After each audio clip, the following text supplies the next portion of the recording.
মুখ্যমন্ত্রী মুর্শিদাবাদে পৌঁছে গিয়েছেন, কিন্তু তার সফরের আগে জাফরাবাদের নিহতদের পরিবারকে নিয়ে টানাপোড়েন গতকাল থেকেই আমরা দেখছি। নিহতদের পরিবার সল্টলেকে দরজা ভেঙে পুলিশ ঢোকে, এই অভিযোগ ওঠে। পুলিশ জানতে চায় তাদের অপহরণ করে রাখা হয়েছে কিনা। এই নিয়ে একটা উত্তেজনার পরিস্থিতি তৈরি হয় এবং নিহতদের পরিবারকে হাইজ্যাক করার অভিযোগ তৃণমূলের। পুলিশি হেনস্থার অভিযোগে ইতিমধ্যেই হাইকোর্টের দ্বারস্থ হয়েছে জাফরাবাদের নিহতদের পরিবার। একদিকে অশান্তি বিধ্বস্ত মুর্শিদাবাদে মুখ্যমন্ত্রী মমতা বন্দ্যোপাধ্যায় আক্রান্তদের সঙ্গে কথা বলবেন, তিনি দেখা করবেন, তিনি প্রশাসনিক বৈঠক রয়েছে। আর তার আগে জাফরাবাদে নিহতদের পরিবারকে নিয়ে টানাপোড়েন।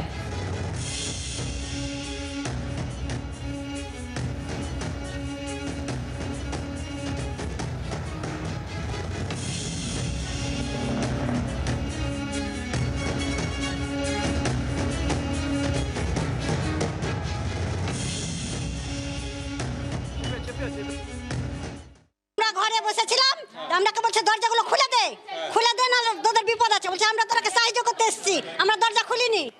আমরা এই ঘরটা এসে এই ঘরে ঢুকেছিলাম, এই ঘরটাকে ভাঙছিল, ইউনি আপনার খুলে দিল দরজাটাকে। হ্যাঁ, আমাকে বলছে তোমরা।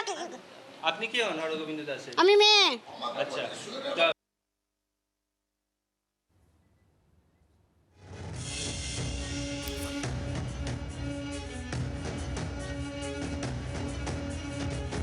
জাফরাবাদের নিহতদের পরিবার তারা হাইকোর্টে দ্বারস্থ হয়েছেন।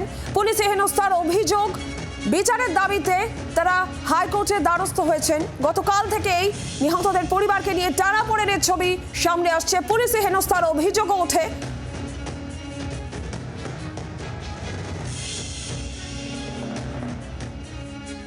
মুর্শিদাবাদে মৃত হরগোবিন্দ দাস ও চন্দন দাসের পরিবার এই মুহূর্তে সল্টলেকের বিবি ব্লকের এই বাড়িতেই কিন্তু তারা এই মুহূর্তে রয়েছেন এবং কিছুক্ষণ আগেই তারা হাইকোর্টের দ্বারস্থ হয়েছিলেন এবং তার পরিবারের পক্ষ থেকে হাইকোর্টের কাছে দাবি জানানো হয় যে তারা যে এলাকায় বসবাস করেন সেখানে বিএসএফ ক্যাম্পের দাবি জানানো হয়েছে। অন্যদিকে পরিবারের তরফ থেকে সেখানে এই যে ঘটনা, সেই ঘটনা সিবিআই তদন্তেরও কিন্তু দাবি জানানো হয়। হরগোবিন্দ দাস এবং চন্দন দাসকে যেভাবে খুন করা হয়েছে তারপরে আতঙ্কিত রয়েছে এই পরিবার এবং যে কারণেই তারা কিন্তু সেই বাড়িতে যেতে ভয় পাচ্ছেন এবং এই মুহূর্তে হাইকোর্টের দ্বারস্থ হয়ে তারা জানিয়েছেন যে তাদের এলাকাতে বিএসএফ ক্যাম্প এবং তার পাশাপাশি এই গোটা ঘটনায়, সেই ঘটনায় কিন্তু সিবিআই তদন্তের দাবি জানানো হচ্ছে। জি 24 ঘন্টার জন্য নান্টু হাজার রিপোর্ট, সল্টলেক। হাইকোর্টের দ্বারস্থ হয়েছে নিহতের পরিবার এবং তারা যেখানে বিএসএফ ক্যাম্পের দাবি করছেন, স্থায়ী বিএসএফ ক্যাম্প, আর এরই পাশাপাশি হরগোবিন্দ দাস, চন্দন দাসকে হত্যার ঘটনায় তারা সিবিআই তদন্তের দাবিও জানাচ্ছেন। হাইকোর্টে ঢোকার মুখে নিহতদের পরিবার কি বলেছিল শোনাবো আপনাদের। আমরা সিবিআই তদন্ত চাই, আমরা বিএসএফ ক্যাম্প চাই, আর মুখ্যমন্ত্রীর ওপর আশা নেই, আমার রাজ্যমন্ত্রীর ওপর ভরসা নেই। বলছেন যে ওখানে পুলিশ সব চেঞ্জ করা হয়েছে, এখন না তাও ভরসা নেই। আমরা বিএসএফ ক্যাম্প চাই। পুলিশ কি ইচ্ছা করে এসে কালকে দরজায় লাগলো? হ্যাঁ, ওই বাড়ি তো ভাঙচুর করলে আমাদেরকে দেখে সবকে বলছে কি বাহির হতে বলছে, না হলে দরজা ভেঙে দেবো। দরজা ভাঙচুর করে ফেলে দিলে বলছে এখানে সব লোক আছে।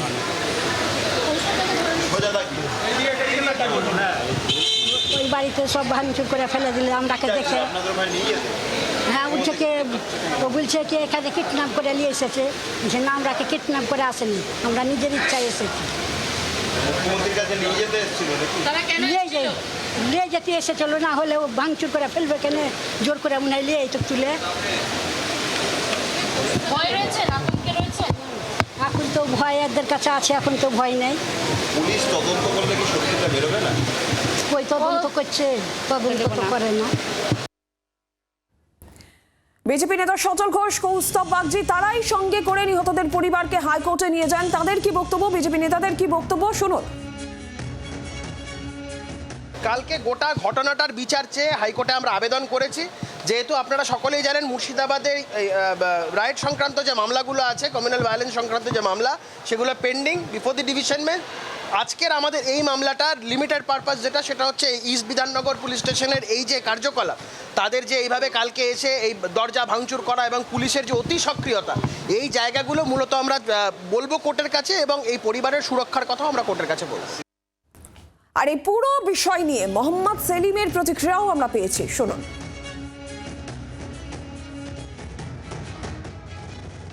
যে পরিবার কারুর কোনো বাধা নয়, অসহায় মানুষের পাশে দাঁড়াবে সিপিএম, সবসময় যাবে।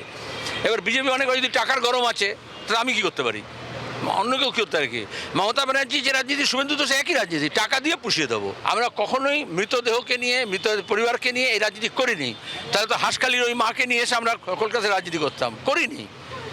আর এতদিন পরে মমতা যাচ্ছেন ওখানে দেখা করতে, শুভেন্দু এখানে নিয়ে চলে এসছে। তো এ তো সেই আমরা বামফ্রন্ট আমল থেকে দেখে এসেছি তৃণমূল মার্কা রাজনীতি। বিজেপি তৃণমূল দুজনেই তৃণমূল মার্কা রাজনীতি করছে। বাংলার আওয়াজ, বাঙালির আবেগ, জি 24 ঘন্টা।